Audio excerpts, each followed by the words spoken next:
Subscribe करें और bell दबाएं ताकि कोई खबर रह न जाए।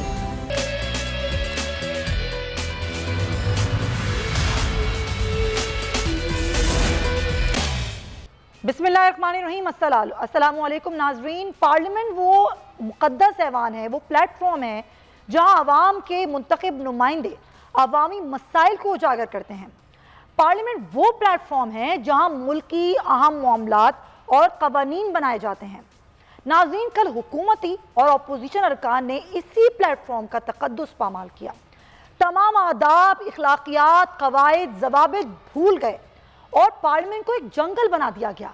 ये वही जमातें हैं जो जमहूरियत की, इखलाकियात की, रियासत मदीना की, नए पाकिस्तान की और एक बहुत बड़ी तब्दीली की बातें करती हैं। क्या ये होती है जमहूरियत?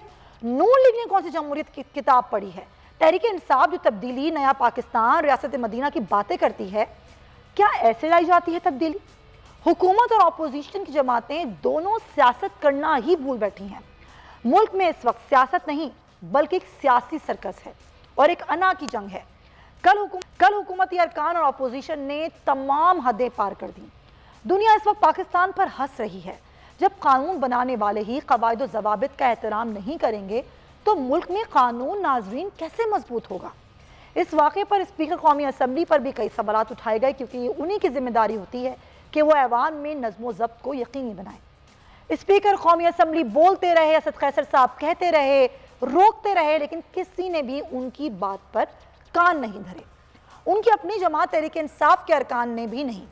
स्पीकर कौमी असम्बली असद कैसर ने आज जिम्मेदारान अरकान जिन्होंने ऐवान में नाजेबा ज़बान का इस्तेमाल किया, गालम गलोच की, हाथापाई की, उनके खिलाफ एक्शन ले लिया गया है और 7 अरकान असम्बली के ऐवान में दाखिले पर पाबंदी लगा दी गई है, जिनमें 3 का ताल्लुक तहरीक इंसाफ से, 3 का नून लीग से और 1 का पीपल्स पार्टी से है।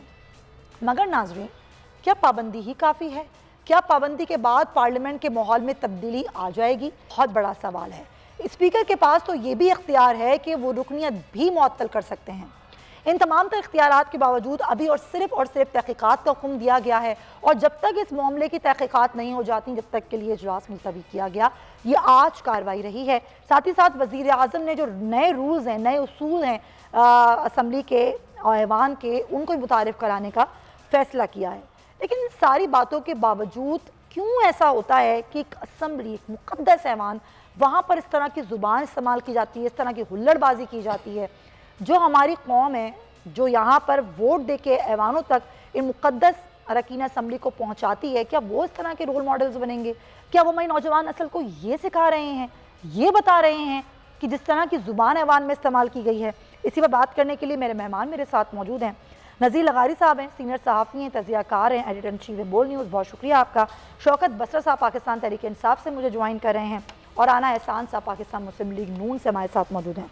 बसरा साहब, मैं चाहूँगी मैं आपसे गुफ्तगू आगाज़ करूँ। सर, माजी में भी हमने देखा बहुत सारे मामलात हुए, हर दफ़ा बजट तकरीर पर इस तरह गर्मा गर्मी होती है, लेकिन होता ये है कि ये मामला करती है अपोजिशन। हुकूमत की कोशिश होती है कि बजट के बाद के मामलात को आगे बढ़ने दिया जाए, इस पर बात हो, इस पर बात की जाए और चीज़ें आगे बढ़ें, आगे की तरफ बढ़ें। लेकिन वो काम जो अपोजिशन करती है, अब जब वो हुकूमत करेगी तो सर मामला कैसे आगे बढ़ेगा? सुमैया, बहुत ही अफसोसनाक वाक़या हुआ है। ये कोई रवायती फ़िक्रा नहीं है। ज़ाहिर है जमहूरियत के अंदर एहतजाज भी होता है, जलसे जुलूस भी होते हैं, लॉन्ग मार्च भी होते हैं। पार्लियामेंट के अंदर भी एहतजाज के बहुत सारे तरीके हैं कि आप विदिन लिमिट्स रहकर आप एहतजाज करते हैं। लेकिन कल जो ज़बान इस्तेमाल की गई, मैं समझता हूँ वो बिल्कुल काबिल बर्दाश्त नहीं है। वो किसी पार्टी के मेंबर ने की है। एक तो पहली बात तो ज़ाहिर है स्पीकर साहब ने नोटिस लिया, जो पार्टी की क़यादतें हैं, जितनी भी लीडरशिप हैं, मैं डेफिनेटली ये कहूँगा कि उनकी तरफ से ये कभी नहीं कहा गया होगा कि आप वहाँ पे जाकर इतनी गलीज़ गाली गलोच करें। उनको भी इसका नोटिस लेना चाहिए। लेकिन थोड़ा सा मैं ये समझता हूँ कि वैसे भी हम में शायद टॉलरेंस की कमी हो रही है। दुनिया के अंदर भी एहतजाज होते हैं, बड़े बड़े लड़ाई झगड़े भी हुए हैं, लेकिन ये जो कल वाला वाक़या ख़ास तौर पे मैं समझता हूँ कि जो ज़बान इस्तेमाल हुई है और जो लाइव गई है और जिस तरह हमारा जो पॉलिटिशियंस का, और जहाँ पे घरों में बैठकर वो, और आप तो इस वक्त हर हाथ में सोशल मीडिया, हर हाथ में टेलीविज़न पकड़ा हुआ है, तो मैं समझता हूँ ये बहुत ही काबिल अफसोस वाक़या है। स्पीकर साहब ने बिल्कुल दुरुस्त स्टेप लिया है। ये जो अभी इन पे पाबंदी लगाई है, लेकिन ये काफ़ी नहीं है। इसके ऊपर इन्हें एक कमेटी बनानी चाहिए और मैं समझ बन रही है वो कमेटी बनने के बाद असल हकायक अभी तो जाहिर है जो टेलीविजन ने दिखाया उसकी बुनियाद पे अभी आपने एक बात की, आपने कहा ये काफी नहीं है, जमातें जो होती हैं, सियासी जमातें, उनको भी खिलाफ कार्रवाई करनी चाहिए। तो क्या अली नवाज अवाम के खिलाफ पाकिस्तान तहरीक इंसाफ कोई कार्रवाई करेगी, वजीर आजम कार्रवाई करेंगे, खुद जाती तौर पर कोई कार्रवाई होगी? सुमैया, मैंने ये बात क्यों इसलिए कही है कि जो लीडरशिप होती है उसने अपने कारकुनान को, जाहिर है वो नीचे ट्रेनिंग जाती है, उनके वो लीडरशिप तो हर पार्टी की अपनी अपनी है, उन्होंने ये एक्शन लेने होते हैं। बात क्यों कह रहा हूँ कि तहकीकात की अब बात ये आ रही है कि कहा जा रहा है जी कि पहले नून लीग ने गाली गलोच शुरू की, वहाँ से किताबें मारनी शुरू की, वहाँ जान से मारने धमकियाँ दी गई। अच्छा, अपोजिशन क्या कह रही है कि जी नहीं ये ट्रेजरी बेंचेस की तरफ से हुआ है। अब ये डिटरमिन किस तरह होगा? ये डिटरमिन होगा कहीं से भी शुरू हुआ, लेकिन जस्टिफिकेशन नहीं दी जा सकती इस बात की। आप बिल्कुल ठीक कह रहे हैं, होनी चाहिए इसकी तहकीकात। नहीं, बिल्कुल नहीं। हाँ। मैं आपको देखिए, मैं आपको अर्ज कर रहा हूँ होता क्या है, जब आप किसी को प्रोवोक करते हैं, जो बात हमारे तक आई है, जो पार्टी मीटिंग में डिस्कस हुई है कि हमारी लीडरशिप के मुतल्लिक, प्राइम मिनिस्टर इमरान खान के मुतल्लिक इंतहाई गलीज और नाजेबा गुफ्तगू की गई, जिसके रिएक्शन में ये हुआ। लेकिन इसके बावजूद कोई फ्रेंड बट नहीं है, कोई अगर मगर नहीं है, कोई लेकिन नहीं है। आपकी सबसे अच्छी बात ये आप कम अज कम बात पॉजिटिव वे में करते हैं, आप बात जायज करते हैं, मुझे आपकी बात पसंद है। क्योंकि देखें, एक होता है आम मामला, आपने कहा ना प्रोवोक करें, एक आम हम माहौल में इस तरह की गर्मा गर्मी हो जाती है, फिर भी इस तरह की जुबान जो है वो काबिल कबूल नहीं होती। लेकिन एक टीवी का मीडियम होता है, टीवी जो हर शख्स देख रहा होता है, वहां पर जब इस तरह की जुबान इस्तेमाल होती है, जिस तरह से मैं यहाँ पर मिसाल दूं कि यहाँ मेरे शो में अगर कोई किसी को गाली देगा तो वो बिल्कुल काबिल कबूल नहीं है, और उसके अगर मुझे भी कोई प्रोवोक करे तो मैं पलट के उसको गाली नहीं दूंगी। ये तरीक़ेकार नहीं होता। टीवी के कोई उसूल और ज़वाबित होते हैं, अगर हम नहीं समझेंगे, खासकर पार्लियामान में हो रहा है, हम कहते हैं गैर पार्लियामानी ज़बान है, जो पार्लियामेंट में ज़ुबान इस्तेमाल की जा रही है वो तो किसी तरीके से भी शाइस्ता नहीं है। अच्छा ठीक है, राना एहसान साहब, जस्टिफिकेशन कोई नहीं बनती, मामला कहीं से भी शुरू हुआ हो, गाली कहीं से भी दी गई हो, लेकिन उसके जवाब में जो गाली दी गई, जो उसके जवाब में गालम गलोच, जिस तरह का माहौल, जिस तरह की चीज़ें असेंबली में देखी, बच्चा सवाल कर रहा है। कल मेरे बच्चों ने मुझसे सवाल किया, अम्मा क्या हुआ है, ये असेंबली में क्या हुआ है, यहाँ पर सब लोग क्यों झगड़ा कर रहे हैं। तो ये बहुत अफसोस की बात है, दुख की, शर्म की बात है कि हमारे मौजूद अरकान पार्लियामेंट इस तरह का माहौल दे रहे हैं। क्या सोचे कि हमारी नौजवान नस्ल उनके बारे में? सुमैया, बहुत ही जो है अफसोसनाक वाकया कल का दिन। लेकिन आपको मुझे यहाँ रिमाइंड कराना पड़ेगा कि 2013 से भी 2018 तक 5 साल असेंबली के सेशन होते रहे, इस तरह नहीं होता था, ये चीजें नहीं होती थी। 90 की दिहाई में शायद होती हो, लेकिन अब आके चीजें बहुत बेहतरी की तरफ आ गई। लेकिन यहाँ लेकिन राना साहब, हुकूमत तो कहती है कि पहली तकरीर से लेके वजीर आजम की पहली तकरीर से लेके अब तक आप लोग शोर मचाते हैं। आप लेकिन जिम्मेदारी। सर, आपको मेरी आवाज आ रही है? राना साहब, मेरी आवाज आ रही है? सर, आपकी आवाज मुझे बहुत डिस्टॉर्शन आ रही है, तो मुझे आपसे बात जरा ये करनी है। मैं चाहूंगी आपकी आवाज थोड़ी क्लियर हो जाए। मेरा कहना ये है, मेरा आपसे आर्गुमेंट ये है कि हुकूमत ये कहती है कि वज़ीर आज़म की शुरू तकरीर से लेकर अब तक एक बार भी अपोजिशन बात नहीं करने देती, वज़ीर आज़म को माहौल ख़राब रखती है, बिल्कुल माहौल दिया ही नहीं गया है कि यहाँ पे डिबेट हो सके। देखिए, तो 3 दिन से अपोजिशन लीडर भी अपनी स्पीच मुकम्मल नहीं कर पाया। 3 दिन हो गए। यहाँ आपने ये भी देखा कि हमारी जो खवातीन पार्लियामेंटेरियंस थे, उन्होंने बैनर उठाए हुए थे और गवर्नमेंट की अरकान वहां जाके बैनर फाड़ना शुरू हो गई। तो ये हुकूमत नहीं करती। हुकूमत जो है वो ऑपोजिशन की एग्रेशन के जवाब में डबल एग्रेशन नहीं देती। लेकिन यहाँ आपको एक रवैया देखना होगा। समैया, मुझे मुकम्मल करने दीजिएगा। पहले फवाद चौधरी इंफॉर्मेशन मिनिस्टर आते हैं और आपको पता है कि किस तरह की जुबान इस्तेमाल की जाते हैं, वो काफी नहीं था। फिर फरदौस आशिक अवान साहब आती हैं और उनकी एग्रेशन और उनकी जुबान से सब वाकिफ हैं, लेकिन इमरान खान के लिए वो भी काफी नहीं था। फिर शिबली फराज आते हैं, वो एक एग्रेसिव बिहेवियर इंफॉर्मेशन मिनिस्ट्री में दिखाते हैं, लेकिन वो भी काफी नहीं था। तो यहां थापी दी जाती है इमरान खान की तरफ से कि इनको और तुनो, और एग्रेसिव हो, और जो है वो कीचड़ उछालो और मड स्लिंगिंग करो। यहाँ पीटीआई का वतीरा बदकिस्मती से सर आप कह रहे हैं, लेकिन चलें ये तो आपका मौक़िफ़ है ना, वजीर आज़म तो आज नए उसूल लेकर आ रहे हैं, वो तो खुद ये कह रहे हैं कि ये सब कुछ नहीं होना चाहिए, ये गलत रवैया है, दोनों तरफ से मामलात नहीं होने चाहिए। खैर जो भी मामला है, लेकिन ऐवान में इस तरह की चीज़ें नहीं होनी चाहिए। हसन मुर्तज़ा साहब भी मेरे साथ मौजूद पार्टी से, उनसे भी बात करते हैं। हसन साहब, जो कुछ हुआ कल ये नहीं होना चाहिए था, बहुत अफसोस की बात है। मुझे लगता है कि ज़ाहिर है आप लोगों के लिए भी अफसोस की बात है, सबके सर शर्म से झुक गए जिस तरह की ज़ुबान कल पार्लियामेंट में इस्तेमाल की गई। लेकिन इसको रोकने के लिए क्या करना चाहिए, दोनों चाहे कहीं से भी हो। मैं तो ये आर्गुमेंट ही नहीं कर रही कि कहाँ से शुरू हुई कहाँ पर हुई, ये ज़ुबान क्यों इस्तेमाल की गई, ऐसा माहौल क्यों बनाया गया है पार्लियामेंट का? बहुत शुक्रिया सुमैया। देखिए ये कल जो हुआ है इंतहाई शर्मनाक है, इंतहाई काबिल मजम्मत है। पार्लियामेंट के अंदर जो ज़बान इस्तेमाल की गई, जो रवैया था, वो मैं नहीं समझता किसी सूरत भी काबिल बर्दाश्त है या वो मुनासिब है। हमारी तमाम तर पार्लियामानी रिवायात की धज्जियां बिखेरी गई हैं। बिल्कुल हम पूरी कौम के सामने शर्मिंदा है। मैं समझता हूँ कि आज से अगर 30 साल पहले आप चले जाए तो कभी भी ऐसा नहीं हुआ था। ऑपोजिशन का रहना रवैया होना या ऑपोजिशन का तनकीद करना या एहतजाज करना वो तो समझ में आता है, लेकिन ये समझ में नहीं आता कि हुकूमत उसको किस तरीके से हैंडल कर रही है, किस तरीके से उस एहतजाज को रोकने की कोशिश कर रही है।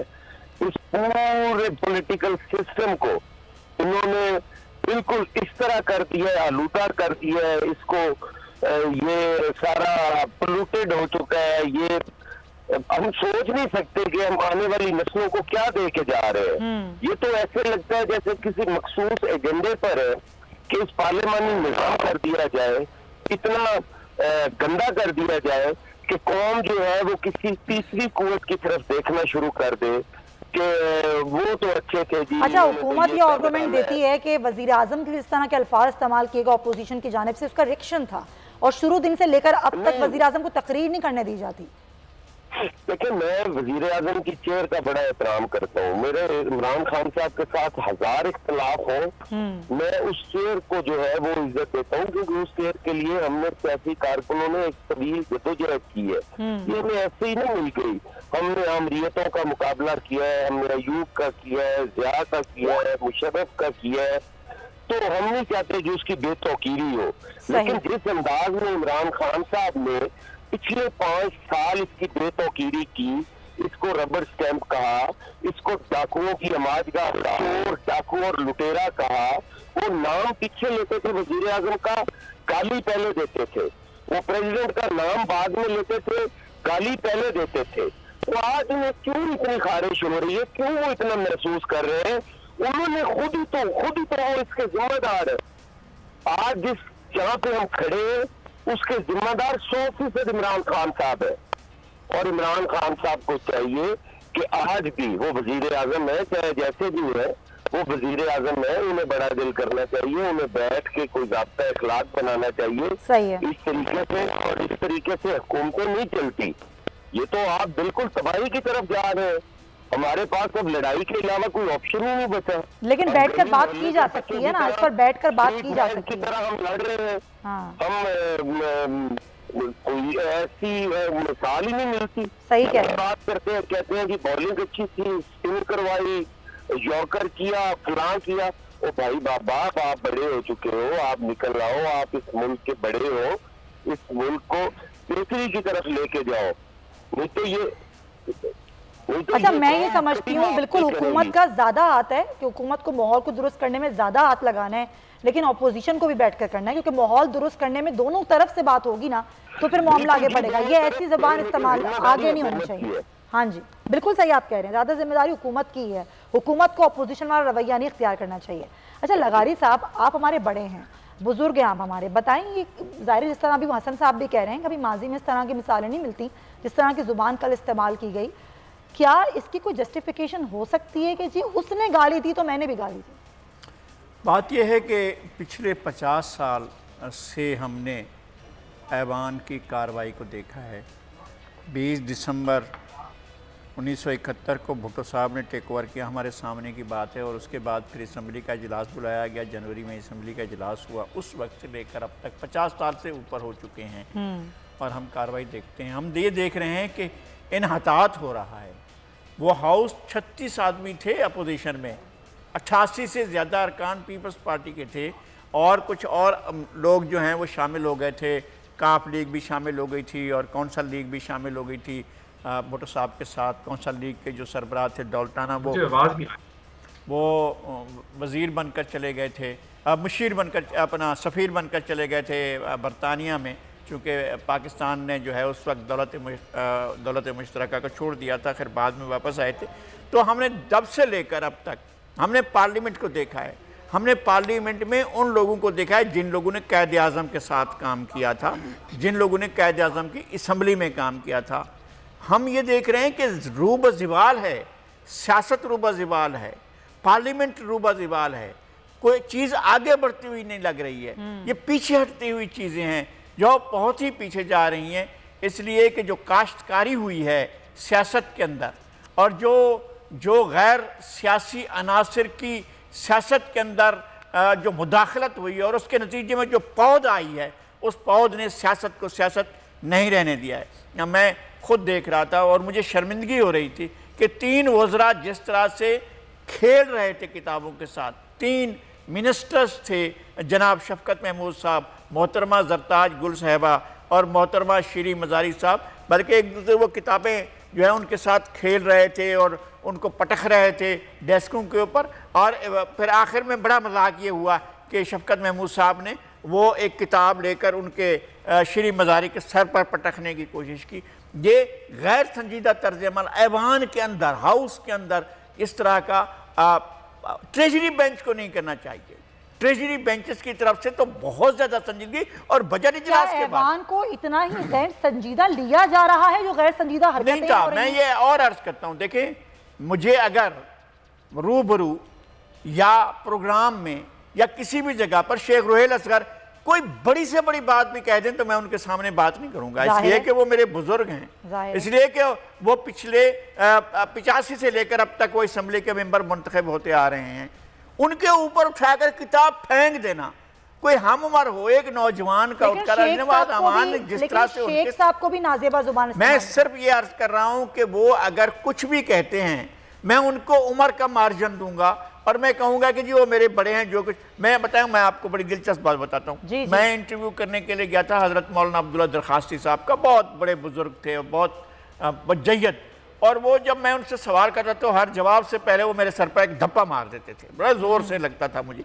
मैंने कहा ये कौन सा तरीका है सवाल का जवाब देने का, और वो इस तरह क्यों कर रहे हैं। फिर मैं बहुत पीछे हटकर बैठ गया और मैं अपने साथ भी एक मौलवी साहब को साथ ले गया था। मैंने कहा यार अब आप बाकी धप्पे जो है खुद भुगतो, तो मैं नहीं भुगत सकता हूँ, लेकिन मैंने उनकी शान में कोई गुस्ताखी नहीं की। मैं एडिटर हूँ जी, मैं जंग ग्रुप का एडिटर हूँ, मैं फलां का एडिटर हूँ, इस तरह की बात नहीं की। मैंने उनके साथ बैठकर अदब से बात करता रहा। शेर रुहेल असगर इंस्टीट्यूशन के तौर पर हो चुके हैं, अब उनका मकाम ये हो चुका है कि आप हम उनसे सुने। और वो एक पार्लिमानी तारीख है, एक अहद की है। मेरा उनसे इख्तलाफ है, मेरा उनके नुक्ता नज़र से इख्तलाफ है, लेकिन उनका उम्र का एहतराम है और उनके तजर्बे का उम्र का मार्जिन आप कह रहे हैं देना चाहिए ताली नवाज आवान को। नहीं, अगर उन्होंने कोई भी ऐसी बात की थी तो बर्दाश्त कर लेते। बसरा साहब, क्या ये बात दुरुस्त है कि बर्दाश्त करना चाहिए था उम्र का मार्जिन देके? सर नज़ीर लगारी साहब ने, मैं ज़ाहिर है बहुत तजर्बाकार हैं, बहुत अच्छी बातें की हैं, टॉलरेंस का मुजाहरा होना चाहिए था। लेकिन होता यह है सुमैया कि जब आप जो बातें मैं कह नहीं सकता जो उन्होंने प्राइम मिनिस्टर के मतलब जो हमारे पास बाकायदा उसकी आई हैं कि जो उन्होंने ज़ाती ज़िंदगी के मतलब उन पर हमले किए हैं, उसके बाद होता यह है कि आगे भी जाहिर है कि अगर तो सीजन लोग हों, तजर्बाकार लोग हों, वो बर्दाश्त कर जाते हैं। अच्छा, मुझे एक बात, सॉरी कतले कलामी की माजरत, बसरा साहब मैं आपको यहाँ रोकूंगी, आप ज़्यादा बेहतर जानते हैं। क्या माजी में किसी प्राइम मिनिस्टर के खिलाफ, उसके ज़ाती ज़िंदगी के खिलाफ कभी कोई बात नहीं की गई? क्या माजी में कभी ऐसा नहीं हुआ? कभी नहीं कहा गया कुछ? की जाती देखिए मैं बता मैं देखें आपको इसके लिए आपने बहुत अच्छा सवाल किया Sumaiya, thank you very much. Sumaiya हुआ क्या है, आप ये देखें कि जिस दिन प्राइम मिनिस्टर ने हल्फ लिया और जिस दिन अपोजिशन लीडर ने हल्फ लिया, पाकिस्तान की तारीख में बल्कि दुनिया की तारीख में उठाकर देख लें, उस दिन लीडर ऑफ द हाउस और लीडर ऑफ द अपोजिशन को सुना जाता है। पहले दिन ही इन्होंने जो रवैया इख्तियार किया जो गाली गलोच की, और उस दिन प्राइम मिनिस्टर ने अपना एक विजन देना होता है, अपना एक बताना होता है कौम को कि मुझे अल्लाह ने मौका दिया है, मैं 5 साल में ये करूँगा, ये प्रोग्राम लेके चलूँगा। इवन प्राइम मिनिस्टर ने ये कहा कि मैं हर महीने में क्वेश्चन आर करूँगा, मैं खुद आया करूँगा, लेकिन इन्होंने मछली मंडी बना दिया, माहौल को ऐसा बना दिया। डेफिनेटली ताली दोनों हाथों से बजती है, ये इसमें कतई तो राय नहीं, और हुकूमत की ज़्यादा जिम्मेदारी है। लेकिन मैं फिर आपको अर्ज़ कर रहा हूँ, अभी आप देखें, आपने बहुत अच्छी, अभी हमने आज स्पीकर साहब ने क्या कहा कि आए हम कमेटी बनाते हैं पूरे हाउस की तमाम मेंबरान को लेकर, ताकि दूध का दूध पानी का पानी हो। वहाँ पे क्या है, वहाँ भी अपोजिशन आर्गुमेंट नहीं हो सकता कि माजी में भी कई वज़ीर आज़म की ज़ाती ज़िंदगी पर बातें भी की गई। नहीं, मैं ये बात कर ही नहीं रहा, लेकिन कभी मैं तो ऑलरेडी देखे सुने। सर मैं ब्रेक ले लूं, बहुत शुक्रिया, बिल्कुल आपने सही कहा कि देखें ऑन रिकॉर्ड कह रहा हूँ सर, जल्दी बोलें। मैं ऑन रिकॉर्ड कह रहा हूँ, मैं लाइव कह रहा हूँ, इट इज हाईली कंडेमेबल। जिन्होंने भी ज़बान इस्तेमाल की है, लेकिन तरीक़ेकार तब्दील करना होगा। बहुत शुक्रिया शौकत बसरा साहब राना है, और आपका मुर्तज़ा साहब बहुत शुक्रिया। ब्रेक में ले रही हूँ, वापस आऊँगी तो कुछ बात करेंगे जो तमाम तजावुज़ात के खिलाफ कार्रवाई की जा रही है, उसके पीछे क्या मामला है।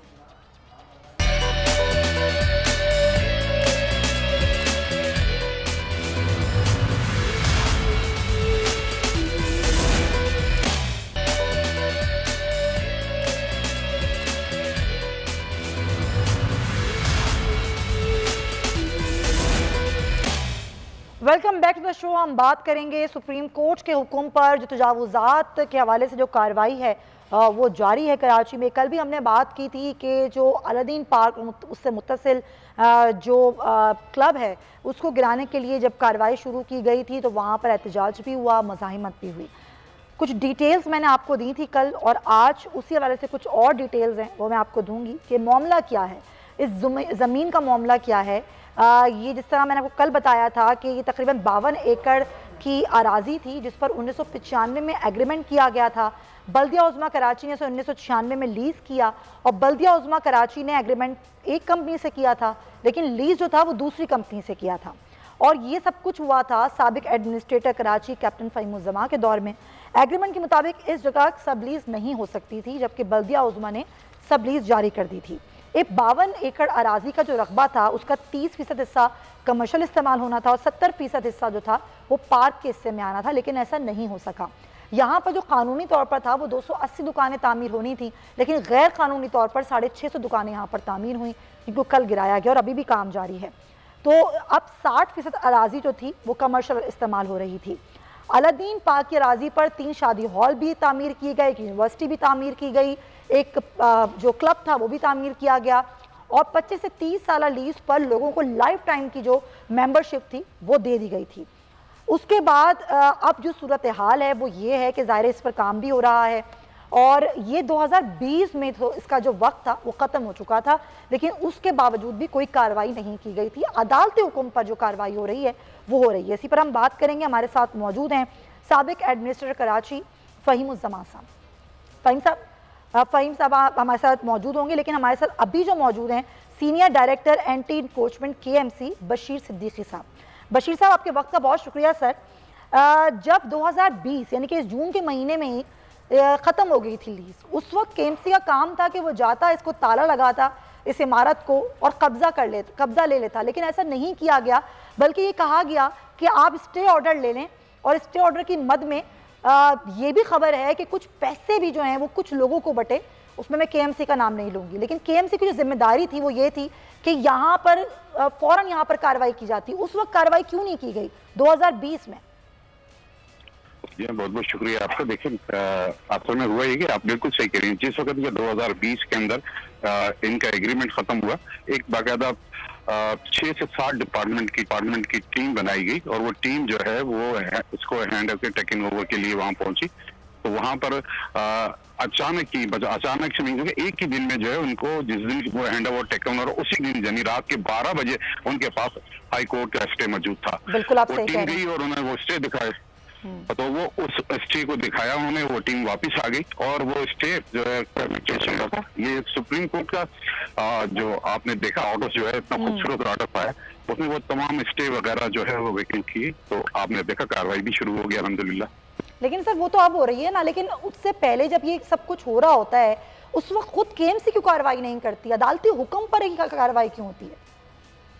देखिए, मैं एक सिंपल से बताऊं कि आपको कि कराची मेट्रोपॉलिटन कॉर्पोरेशन की मेजोरिटी जो लैंड है वो ज्यादातर हाई कोर्ट के स्टे के ऊपर जहां भी केस चल रहे हैं, जैसे अगर आप देखेंगे हमारा एक बहुत बड़ा एरिया जो कि सैकड़ों एकड़ के रकबे पर है, जहाँ पर जानवर जबा होते हैं, वो बाकायदा इसी तरह एक कॉन्ट्रैक्टर साहब ने 5 से 25, 30, 40 साल पहले लिया था। उसके बाद उसका जब खत्म होने लगा तो वो भी हाई कोर्ट के स्टे पे चला गया। जिस तरह ये अलादीन पार्क के जो भी कॉन्ट्रैक्टर थे ये स्टे पे चले गए। हाई कोर्ट के अंदर जब स्टे आ जाता है तो फिर कोई भी जो है उस पर कोई एक्शन नहीं होता। स्टे के ऑर्डर का मतलब ये होता है कि आप कोई भी चीज पर वहां पर एक्शन नहीं लेंगे। मेरिट पर बशीर सिद्दीकी साहब, मेरिट पर स्टे विकेट कराने के लिए KMC ने क्या कार्रवाई की? देखिए, KMC की जो एक हमारा एक डिपार्टमेंट है, लॉ डिपार्टमेंट, वो बाकायदा इसको फॉलो करता है। KMC का लॉ डिपार्टमेंट ने इसको फॉलो करता था, हर केस के अंदर वहां जाता था। इसमें मुख्तसरन ये बता मैं आपको इसमें ये अर्ज कर दूं कि नालों की जो तजावुजात थी उस पर भी स्टे आ गया था। आपने ये देखा कि मैं वो जुमला अर्ज नहीं करना चाहता कि यहाँ पर बहुत जल्दी क्या नाम कहते हैं एंटी इंक्रोचमेंट ट्रिब्यूनल के भी स्टे आ गए थे और हाई कोर्ट के भी स्टे आ गए थे। जो लीजें वहां पर लीजें जाली भी थी उनके भी स्टे आ गए। और जो मैं उस पर आ रही हूँ, आप सही कह रहे हैं, आपकी बात बिल्कुल दुरुस्त है, लेकिन उसका आर्गुमेंट ये बनता है कि उसके बाद फिर KMC के बाद भी तो कानूनी कार्रवाई करने की थी ना, तो खुद KMC ने उस पर कानूनी कार्रवाई क्यों नहीं की, आगे क्यों नहीं बढ़े? फिर दूसरा सवाल मैं आपसे ये करना चाहती हूँ कि ये जो मामला है अलादीन का, यहाँ पर 280 दुकानें थी कानूनी, 650 दुकानें बन गई और उनको आप ही का यानी कि KMC का स्टेट डिपार्टमेंट जिसने वो तमाम तर जारी भी कर दी, लीज पर ही ली ना इन दुकानदारों ने, तो कैसे वो डॉक्यूमेंट्स मिल गए, उनके खिलाफ कोई कार्रवाई क्यों नहीं की गई? देखिए, अभी चीफ जस्टिस साहब ने इस पर एक आज सुबह ही ऑर्डर्स किए हैं कि क्यों ना उनके खिलाफ इंक्वायरी की जाए जो इनको पड़ते। इंशाअल्लाह ताला मुझे भी मेरे भी आप जिस तरह आपके ये हैं पूरी कराची के आवाम के ये है कि ऐसे लोगों को किरदार तक पहुंचाया जाए जो कि सरकारी जमीनों पे अलॉटमेंट से लेके सरकारी जमीन। सर मैं तो अदालत की बात नहीं कर रही, मैं तो आपसे पूछ रही हूँ कि खुद KMC ने अपने ही लोगों के खिलाफ क्या कार्रवाई की? देखिए, मैं वही आपसे देखिए ये एक अलग इशू पे चला जाऊँ। मैं आपसे अगर ये कहूँ कि आज से 30-35 साल पहले जो अफसर थे या तो वो मर गए या वो रिटायर्ड हो गए, तो अब ये 30-35-40 साल का बिगाड़ है, इसी वजह से सुप्रीम कोर्ट को ऑर्डर करने पड़े। वरना अदरवाइज ये आज के और कल के कोई ऑर्डर्स होते तो जाहिर बात है 1 साल पहले के भी होते, 2 साल के भी होते, तो उस पर KMC कुछ एक्शन करे। ये 30-35-40 साल के बिगाड़ था KMC का, और ये सिर्फ KMC में नहीं पूरी कराची का ये बिगाड़ था। ये तो सुप्रीम कोर्ट ने जो है इस बिगाड़ को सीधा किया है। तो बशीर साहब आप सर मुझसे ज्यादा तजुर्बेकार हैं इस मामलात में, आप ज्यादा बेहतर जानते हैं कि इन तमाम तर इदारों की इस बिगाड़ की वजह से जो एक आम आदमी है उस बेचारे का कितना लॉस हुआ। उसके पास तो वो डॉक्यूमेंट्स मौजूद हैं जो कि ओरिजिनल हैं, कानूनी तौर पर दुरुस्त हैं, उसका क्या कसूर था? उसको ऐसी जमीन क्यों दी गई जो कि गैर कानूनी थी? आज वो बैठा रो रहा है, चाहे उसका घर हो या दुकान हो। देखिए, मैं इसमें मेरा मौकिफ अलग है आपसे, बिल्कुल गरीब आदमी है।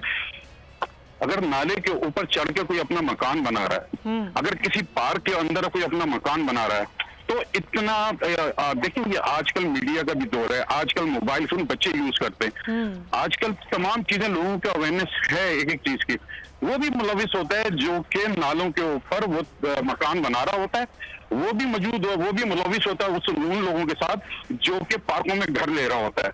क्योंकि जो एक जगह है उसको 5 लाख रुपए की मिल रही होती है, तभी वो जब वो लालची होता है तभी वो ये काम करता है। मैं जिस तरह आपसे जिक्र कर रहा हूँ कि 16-17 हजार घर बन गए हैं नालों के ऊपर, वो भी नाले को ऊपर जो 200 फीट नाला है उसको 10 फीट नाला कर दिया। क्या वो नाले पे कब्जा करने वालों को नहीं पता? अच्छा बशीर साहब, बस एक सवाल का जवाब दे दें। आप बिल्कुल सही कह रहे हैं, घर बन जाते हैं, नालों पर तजावुजात हो जाती हैं, लेकिन अदालती नालों पर लीज कौन जारी करता है? मैं यही तो सबसे बड़ा सवाल है। सर मैं यही पूछ रही हूं, नालों पर लीज कौन जारी करता है? अगर लीज तो एक वैलिड डॉक्यूमेंट है ना, और जिसको कोर्ट कैंसिल कर सकती है और कोई नहीं कैंसिल कर सकता उसको। मैं वही तो अर्ज कर रहा हूँ आपसे कि जितनी भी लीजें इशू हुई, आपको पता है हमने गुजर नाला जो कराची का सबसे बड़ा नाला है, इस पे लीज कितनी इशू हुई है? 13 किलोमीटर का रकबा, 26 किलोमीटर पर जो है तजावुजात जो बंद की हुई थी, 703 लीजें थी।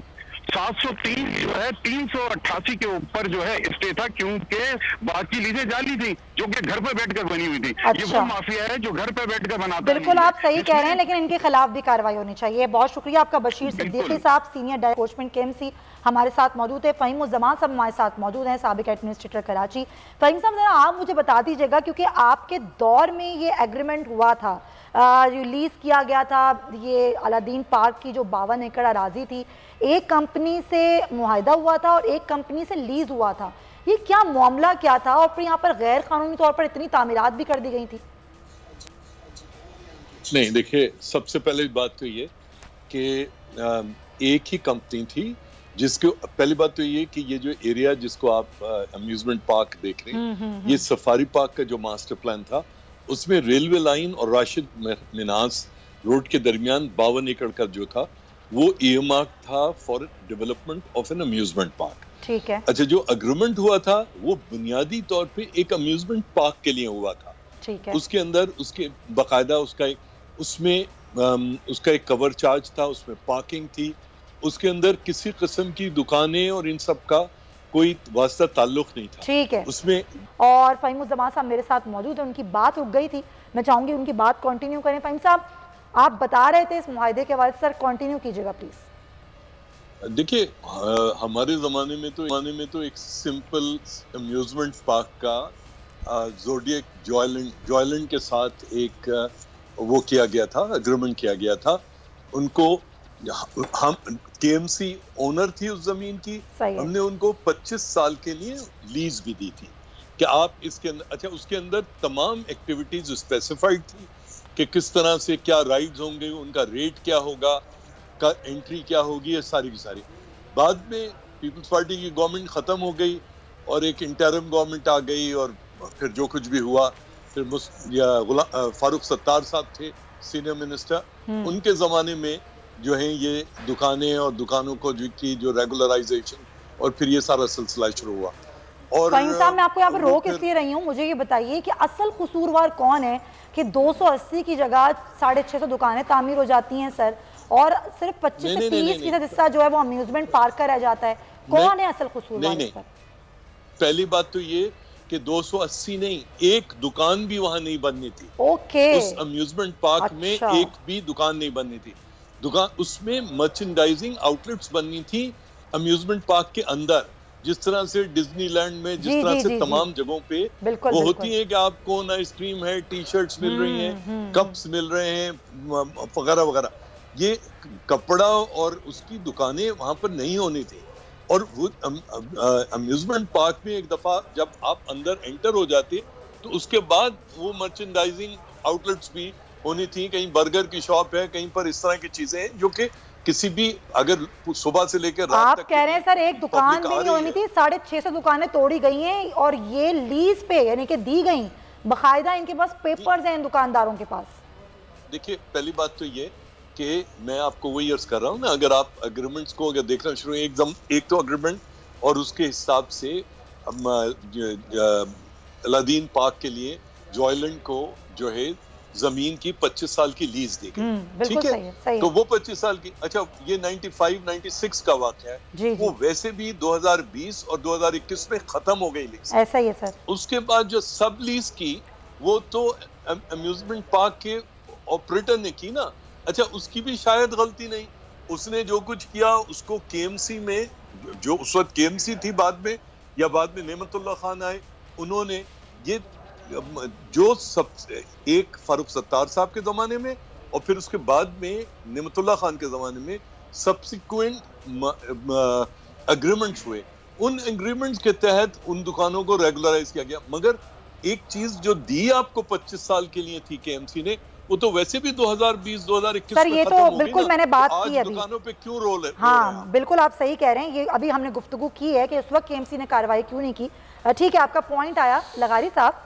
अभी नेमतुल्लाह साहब का नाम आया और अभी जो ये दरख्वास्त दायर की गई थी जिस पर सुप्रीम कोर्ट ने कार्रवाई का हुक्म दिया और ये सब कुछ हो रहा है, ज़ाहिर है वो भी जो दायर की गई वो भी बड़ी इम्पोर्टेंट है, और उसके बाद कार्रवाई हुई, लेकिन उससे पहले जो कुछ ना हो सका, और एक भी दुकान, मैं तो हैरान हो रही हूँ सुन के फ़हीम साहब की बात कि एक भी दुकान तामीर करने की परमिशन नहीं थी। इनकी जितनी दुकानें थीं वो सब गैर कानूनी थी। बड़े मज़े से सालों ये मामला चलता रहा, किसी को होश ही नहीं आया जब तक अदालत ने हुक्म नहीं दिया। देखिए फ़हीम साहब 2 बार हुए हैं एडमिनिस्ट्रेटर, और दोनों बार मैं नहीं समझता हूँ कि उन्होंने किसी किस्म की कोई इर्रेगुलरिटी की है, और उन्होंने हमेशा इस बात को देखा है कि रूल्स क्या कहते हैं और ज़वाबित क्या कहते हैं, और उसके मुताबिक जो काम हुआ है वो हुआ होगा। लेकिन ऐसा भी रहा है कि फेडरल बी एरिया में की लीजें क्लिफ्टन के लिए जारी की गई, यानी क्लिफ्टन के किसी हिस्से को दिखा दिया कि ये फेडरल बी एरिया है। ऐसा भी हुआ है, ऐसा भी हुआ है कि पार्क प्ले ग्राउंड्स को कन्वर्ट कर दिया गया रेजिडेंशियल सोसाइटीज़ में, और नेमतुल्लाह खान की दरख्वास्त पड़ी हुई है सुपीरियर जुडिशरी में उसको सुनने के लिए। एक खातून के नाम पर सारे पार्क नाज़माबाद के फेडरल बी एरिया के एक खातून की फाइलें गुम हुई हैं और सारी फाइलें रिकॉन्स्टिट्यूट की गई। तो इसके मामले को भी देखना चाहिए ना कि किस तरह से ये सारा कुछ हुआ और किसने किया था। हाँ। और क्यों वो कह रहे थे जो लंदन में बैठे हुए थे कि भाई ये क्या चाइना कटिंग हो रही है, और चाइना कटिंग कैसे हो रही थी, किसके नाम पर हो रही थी, कौन कर रहा था, ये सारी चीज़ें जो हैं वो ज़रूर खुलनी चाहिए। और सुप्रीम कोर्ट उस तरफ को गई है। मैं कहता हूँ 2-3 चीज़ें जो हैं उनको बिल्कुल क्लियर हो जाना चाहिए। एक तो ये कि KMC के बारे में कहा है कि जी 80% अमला जो है फाजिल है। हो सकता है कि इस तरह का सूरत हाल हो, लेकिन KMC के काम तो जो किसी ज़माने में हम समझते थे वो तो होते ही नहीं है। और शहर के सफाई का और पानी का मामला हमने दे रखा है Karachi water and sewerage board को, और सफाई के लिए जो है हम कभी किसी को ठेका देते हैं, कभी किसी को ठेका देते हैं। हम इसको DMCs को भी और नीचे जाकर यूनियन काउंसिल की सतह पर भी कोई इस तरह का काम नहीं करते हैं। तो बहुत सी चीज़ें जो हैं वो गड़बड़ हैं। लेकिन सुप्रीम कोर्ट गवर्निंग अथॉरिटी नहीं है। सुप्रीम कोर्ट जो है वो लेजिस्लेटिव असम्बली नहीं है। सुप्रीम कोर्ट बहरहाल एक कानून के दायरे में ही काम करेगी, और कानून के दायरे से वो बाहर नहीं जाएगी और ना जा सकती है। सही है। तो हमें पहले ये देखना चाहिए कि जो गलतकारियां हुई हैं उनके बारे में एग्जेक्टिव सतह पर कोई तहकीकात होनी चाहिए। और यही सवाल और मैं यही अर्ज करता हूँ कि जुडिशरी को भी इसमें मदद करनी चाहिए। जुडिशरी को गाइडलाइन देनी चाहिए कि किस तरह से चीजों को गड़बड़ किया गया और कब किया गया और कैसे किया गया और क्यों किया गया। सही, बिल्कुल सही। फ़हीम साहब, मैं आपसे बस आखिर में सर ये बात करना चाहूंगी कि ज़ाहिर एक आम आदमी जिसने अपनी पूरी जमा पूंजी लगा के अपना मकान या अपनी दुकान जिसका बंदोबस्त किया, उसको नहीं मालूम था कि ये सब कुछ गैर कानूनी तामीर हुआ हुआ है, यहाँ क्या मामला है, उसका ज़्यादा नुकसान हो रहा है। लेकिन एक ऊपर बैठा हुआ शख्स जो ताकतवर भी है, उसके खिलाफ कोई कार्रवाई नहीं होती, उन इदारों के खिलाफ भी कोई कार्रवाई नहीं होती। जो ताकतवर लोग हैं, अगर उनकी तरफ कोई गैर कानूनी तामीरात हो तो वहाँ भी कोई कार्रवाई नहीं होती। तो अगर मामला यहाँ से आ रहा है तो ऊपर की सतह पर भी जाना चाहिए, वहाँ भी कार्रवाई होनी चाहिए। देखिए, सबसे पहली बात तो ये कि सरकार में जो भी काम होता है वो लिखत पढ़त के साथ होता है, फाइल के साथ होता है, ठीक है। तो इन तमाम चीज़ों की, चाहे नज़ीर लगारी साहब जिन उनकी बात कर रहे हैं केसेस की, या अम्यूजमेंट पार्क की आप बात करें, ये सारी की सारी चीज़ें डॉक्यूमेंटेड हैं फाइल्स के ऊपर।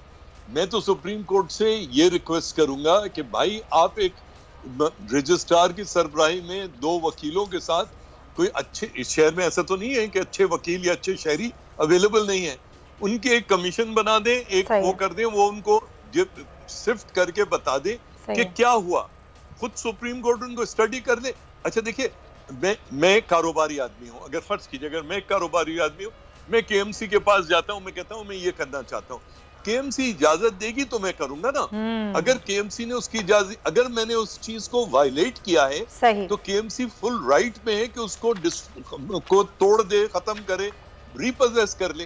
तो जो KMC उस वक्त थी, या KMC के जो लोग भी करता धरता थे, उनको चेक किया जाए कि बिल्कुल आप सही कह रहे हैं सर, यही आर्गुमेंट हम भी कर रहे हैं और यही सवाल हम भी उठा रहे हैं। आपने बिल्कुल सही, मैम का वक्त खत्म हो गया है। फ़हीमुज़्ज़मान साहब, नज़ीर लगारी साहब, आप दोनों हजरात का बहुत शुक्रिया। हमने कोशिश की है कि ज़ाहिर हम उस तरफ निशानदेही कर सकें जहाँ पर असल कार्रवाई बनती है, तो इस तरफ भी देखना चाहिए और यहाँ भी कार्रवाई होनी चाहिए। इंशाल्लाह आपसे कल मुलाकात होगी। ख्याल रखिएगा। अल्लाह हाफ़िज़।